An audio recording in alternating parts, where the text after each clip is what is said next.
Alors, on a plus d'infos sur ce fameux malus de poids qui arriverait finalement qu'en 2022. Un article donc sur motorone.com. Comme attendu, les véhicules de plus de 1800 kg seront concernés avec une pénalité de 10 € par kilo supplémentaire. Comme vous n'êtes pas sans le savoir, le gouvernement compte bien instaurer une nouvelle taxe, indexée cette fois-ci suivant le poids des véhicules. Celle-ci viendra s'ajouter à celle déjà en place concernant les émissions de CO2. Le processus législatif est d'ailleurs enclenché puisque l'amendement du gouvernement introduisant cette mesure a été dévoilé le 26 octobre 2020 en vue de son examen et de son approbation d'ici quelques jours. Le malus au poids va donc bel et bien figurer dans le projet de loi de finances pour 2021, quand bien même son application sera effective à compter du 1er janvier 2022. Voilà, c'était censé être dès l'année prochaine, mais bon, je pense que le gouvernement s'est dit avec le virus, on va peut-être pas foutre une nouvelle taxe aux gens, parce que sinon ils vont plus acheter de voiture du tout. Donc ils attendent peut-être un redécollage des ventes, je pense, en 2021, parce que là on repart sur une deuxième vague, ça va être compliqué, je pense. Néanmoins, nous ne connaissons pas encore les tenants et les aboutissants de cette taxe avant la présentation de l'amendement officiel. Alors, et sans surprise, le malus proposé est conforme à ce que nous attendions, puisque cette taxe concernera les véhicules de plus de 1800 kg, l'élément pris en compte étant la masse en ordre de marche, autrement dit le poids à vide, plus 75 kg.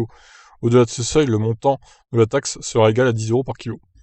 Comme énoncé plus haut, il pourrait y avoir un cumul avec la taxe CO2, même si le texte prévoit que le total des deux malus ne pourra pas excéder le montant maximum du malus CO2, à savoir 40 000 € en 2022 et 50 000 € en 2023.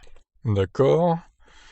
Il y aura évidemment quelques exceptions, puisque l'amendement précise qu'un abattement est prévu pour les familles nombreuses. Ainsi, les foyers fiscaux d'au moins 3 enfants pourront bénéficier d'une réfaction de 200 kg par enfant. Néanmoins, l'amendement précise que cet avantage sera valable dans la limite d'un seul véhicule d'au moins 5 places. Le père de famille nombreuse, qui souhaite donc se faire plaisir avec une Bentley Continental GT, ne pourra pas bénéficier de la réfraction de 200 kg par enfant. Parmi les autres exceptions, pour les véhicules d'au moins 8 places assises achetés par des entreprises ou des personnes morales, une déduction de 400 kg sera accordée. Les voitures électriques et hydrogène seront exonérées de la taxe, les hybrides rechargeables, capables de réaliser plus de 50 km en tout électrique sous homologation WLTP également. Ah ouais, ça va, il y a quand même pas mal de voitures... toutes les voitures électrifiées sont exonérées, quoi. Hein. Sauf les hybrides normales.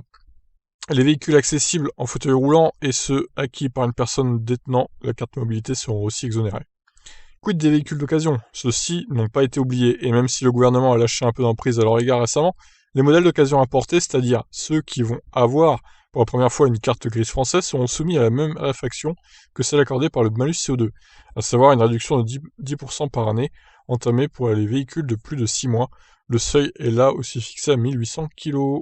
Bon ben voilà, du coup on en sait beaucoup plus sur cette fameuse taxe qui arrivera pas l'année prochaine du coup, mais seulement en 2022. Bon, au final, ça va. Hein. Il y aura pas énormément de véhicules concernés parce qu'il y a beaucoup de critères qui feront qu'on sera exonéré au final. Hein. Donc, bah écoutez, je vous laisse réagir sur cette nouvelle taxe qui arrivera en 2022. Qu'est-ce que vous en pensez? Allez, ciao.